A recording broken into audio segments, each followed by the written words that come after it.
નમસ્કાર વિદ્યાર્થી મિત્રો. ધોરણ 12 મનોવિજ્ઞાન વિષયમાં પાઠ નંબર 10 વિધાયક મનોવિજ્ઞાન. વિધાયક મનોવિજ્ઞાનની અંદર આપણે સુખના પ્રકારો જોયા અને ત્યાર પછી એમાં જીવન સંતોષ માપનની તુલા જોઈ અને હવે વિધાયક નિષેધક ભાવ માપન તુલાની આપણે ચર્ચા કરવાની છે. આવેગિક અનુભવોને માપવા માટે આપણે ઘણા પ્રકારની તુલાઓનો ઉપયોગ કરવામાં આવે છે. ઘણી તુલાઓ એવી છે કે જે આવેગિક અનુભવો છે એને માપે છે.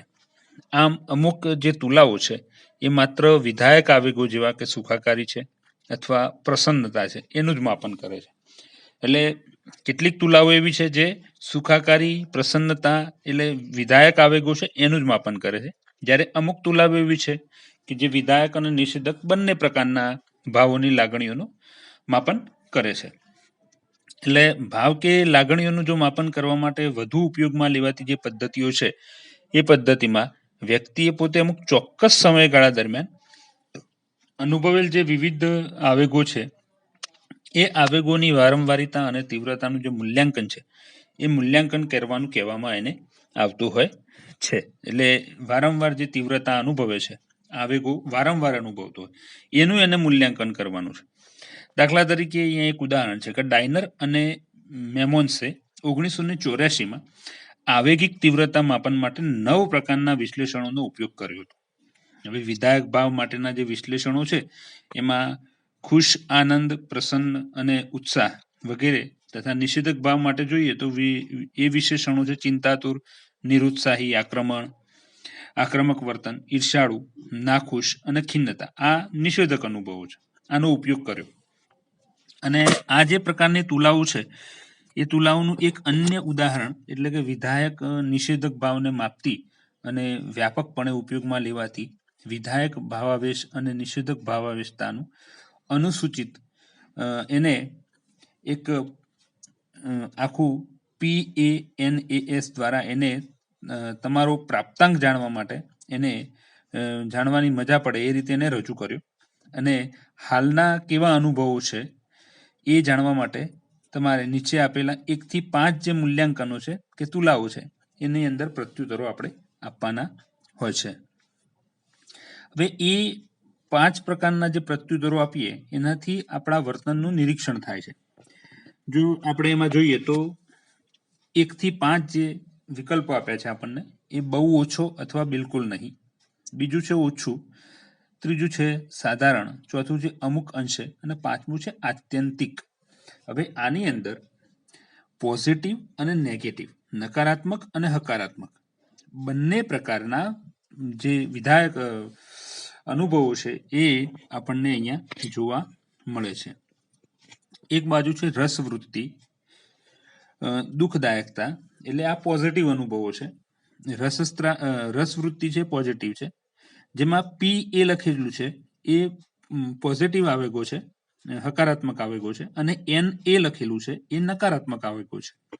તો રસવૃત્તિ છે, પછી દુઃખદાયકતા છે, ઉત્તેજના છે, વ્યાકુળતા, દ્રઢ મનોબળ, દોષભાવ, ગભરાટ, વેરભાવ, ઉત્સાહ, ગૌરવ, ઉશ્કેરાટ, સાવચેતી, શર્મિંદાપણું, પ્રેરણા, ખિન્નતા, કૃતનિશ્ચયતા, વિનય, વિવેક, માનસિક નિર્બળતા, સક્રિયતા અને ભયભીતતા.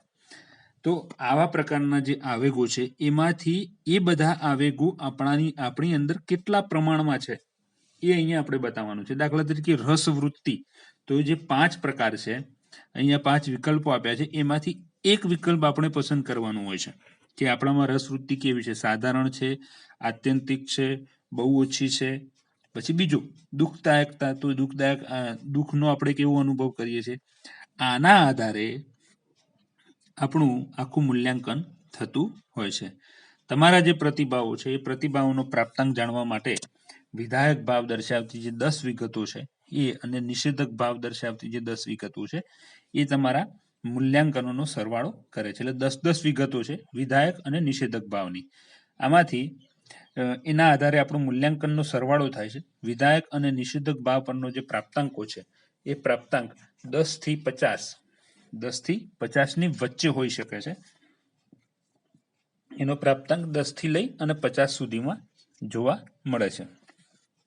એ વિધાયક અને નિષેધક ભાવની જે તીવ્રતા છે એને દર્શાવે છે. આ તુલનાના માધ્યમથી તમે એ પણ જાણી શકો છો કે તમારી હાલની મનોદશા પર કયા પ્રકારના આવેગોનું વધુ અને વધુમાં અસર પડે છે. એટલે હાલની મનોદશા એના પર કયા પ્રકારની આવેગોનો વધુ અસર થાય છે એ પણ અહીંયા જોવા મળે છે. બીજું છે જાતિગત તફાવતો અને સુખ. કોણ વધુ સુખી છે, પુરુષ કે સ્ત્રી? હવે જાતિગત તફાવત એટલે પુરુષ અને સ્ત્રી બંનેમાં કોણ વધારે સુખી છે, એ એકંદરે જવાબ એ મળે છે કે બંનેમાંથી કોઈ પણ એકબીજા પર વધુ સુખી, બીજાથી વધુ સુખી નથી. એટલે લગભગ બંને એક સરખા જ સુખી અને દુખી છે. કુલ આના અભ્યાસો થયેલા છે 16 દેશોના 1,70,000 લોકો પર જીવન સંતોષ અને જેન્ડર એટલે જાતિ વાઇઝ અંગે સર્વેક્ષણ દર્શાવ્યું છે કે સ્ત્રી અને પુરુષમાં સુખાકારી અને જીવન સંતોષનું પ્રમાણ લગભગ સરખા જેવું છે. એટલે આટલા દેશોના લોકો ઉપર 16 દેશ અને 1,70,000 લોકો, અને એમાં જાતિ વાઇઝ જે સર્વેક્ષણો થયા છે એમાં એવું જોવા મળ્યું કે સુખાકારીની બાબતમાં લગભગ બંને જણા સરખા છે. સ્ત્રી અને પુરુષમાં સરખું જોવા મળે છે. અમેરિકામાં જે થયેલા અનેક રાષ્ટ્રીય સર્વેક્ષણો છે એના સામાન્ય તારણો એવા નીકળેલા છે કે સમગ્ર સુખાકારીની બાબતમાં સ્ત્રી અને પુરુષ વચ્ચે બહુ ઓછો તફાવત છે.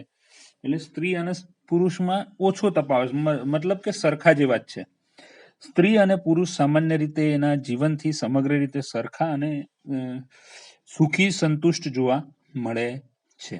હવે 39 જે દેશો છે એ દેશોના 18,000 કોલેજિયન પર થયેલા જે અભ્યાસો છે એમાં પણ બાબતમાં કોઈ જાતિગત સાર્થકતા છે એ સાર્થક તફાવત અહીંયા જોવા મળ્યો નથી. એટલે 18,000 કોલેજિયન ઉપર અભ્યાસ થયેલો છે 39 દેશોના, એમાં પણ કોઈ જાતિગત તફાવત જોવા મળ્યો નહીં. જો કે અમુક જે બાબતો છે, અભ્યાસો છે, એમાં સ્ત્રી અને પુરુષ વચ્ચેનો સુખ અને જીવન સંતોષની બાબત છે એમાં જે તફાવત જોવા મળ્યો છે કે નહિવત છે અને બહુ ઓછો છે.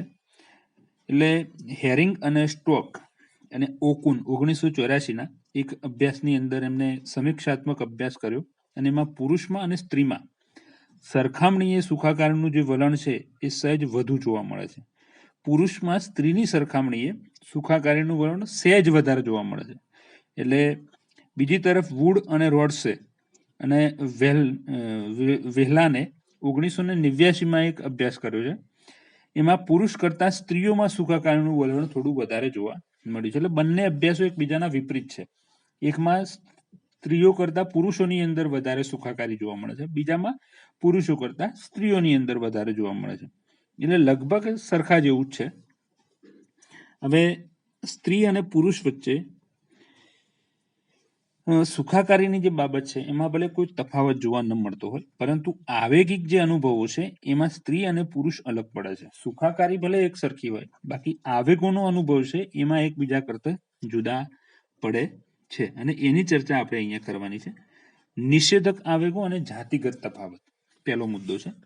સ્ત્રીઓ અને સામાન્ય રીતે જે નિષેધક આવેગો છે એના લીધે જે ખિન્નતા અને ચિંતાનો જે અનુભવ છે એ ચિંતાના અનુભવ થવાથી સંભાવના વધુ રહે છે. એટલે એના લીધે ખિન્નતા અને ચિંતાનો જે અનુભવ છે એ અનુભવ થવાની જે સંભાવના છે અહીંયા વધારે જોવા મળે છે.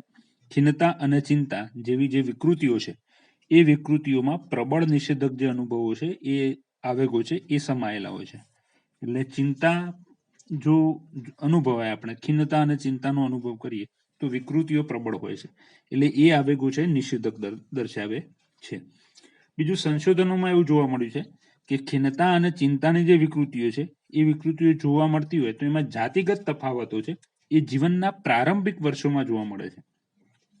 જીવનની શરૂઆતના જે વર્ષો છે બાળપણના, એ વર્ષોની અંદર પ્રારંભિક તફાવતો છે એ જોવા મળે છે. તરુણીઓમાં 11 થી 15 વર્ષની જે ઉંમર છે એ ઉંમરની વચ્ચે સામાન્ય રીતે મનોદશાની જે વિકૃતિ છે એ વિકૃતિ જોવા મળે છે.